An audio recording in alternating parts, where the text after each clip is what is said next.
Чуваки, а вот опять я. С вот этой художницей. Это опять Стара.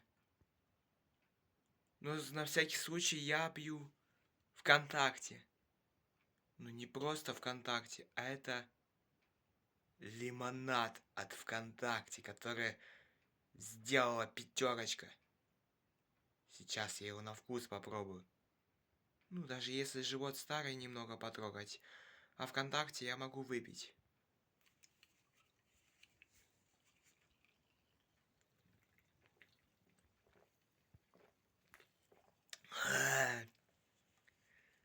Радуйтесь.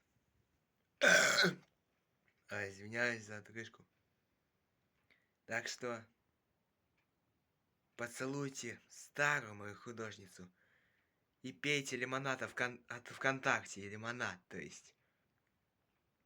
Ищите это в пятерочке, если сможете. Удачи!